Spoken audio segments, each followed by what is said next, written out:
Welcome, I'm Yvette Cousin. If you're an oldie but goodie, welcome. If you're brand new, welcome to the channel, welcome to the family. I'm gonna leave a link to my Facebook group, The Natural Hair Beauty Shop, which is, I'm gonna leave it right here as well as leave it down in the description box. It's just a great group to join to get tips and information and just become educated about our natural hair and things that work and things that may not work, as well as to share your personal experience and your personal natural hair journey.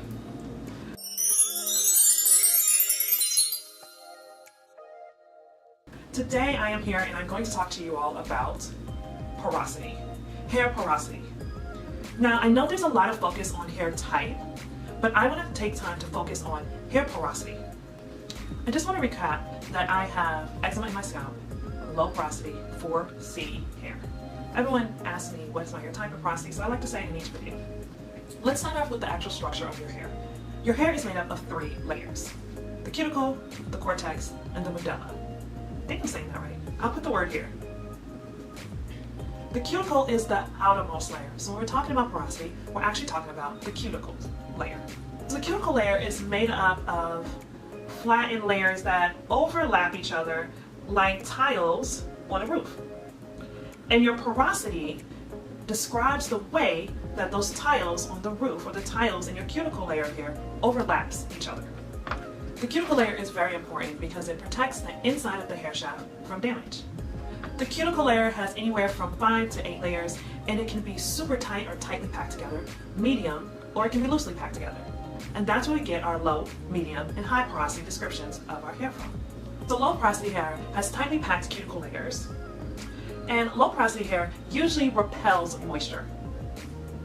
This can be a good thing and this can be a bad thing. This can be a good thing because it keeps things that may damage your hair shaft from penetrating, but it also keeps things such as color from penetrating, as well as moisture in hair products in general. The hair benefits from emollients, things such as shea butter or almost any type of butter low porosity hair usually benefits from, and lighter oils that help to lock in moisture to your hair. Usually a quick way to tell if you're low porosity is if you wash your hair and the water beads up on your hair. Then most likely you're low porosity. Now low porosity is a scale, and so it isn't just you're low porosity and you're at this one point. It actually is a scale of being extremely low porosity to being low porosity to medium, like low porosity closer to the medium porosity side. High porosity hair is kind of the opposite of low porosity hair. While low porosity hair is tightly packed together, high porosity hair, the cuticle layer has gaps in them. And so water and moisture is easily able to penetrate low porosity hair, but it's also lost easily from low porosity hair because the cuticle layers are not tightly packed together. So it can flow in and out, water and moisture can flow in and out easily. So if you're in a climate that is very humid, you may want to use some anti-humectants, because if you don't, you'll have the water from the climate or the moisture from the climate flowing in and out of your hair, and your hair may always be frizzy because of this. Medium porosity hair is in the middle of low porosity hair and high porosity hair. So medium porosity hair is in the middle, where the cuticles are not packed tightly, super tight together, but they're not super loose. Most people find medium porosity hair the easiest to deal with, especially when taking in moisture and keeping moisture. So I'm going to do a video that kind of goes through ways to keep your hair moisturized if you have low or high porosity hair. Those are the 2 porosities I'm going to focus on, low or high porosity. So make sure that you look out for that video now that you understand the difference between low, medium, and high porosity hair.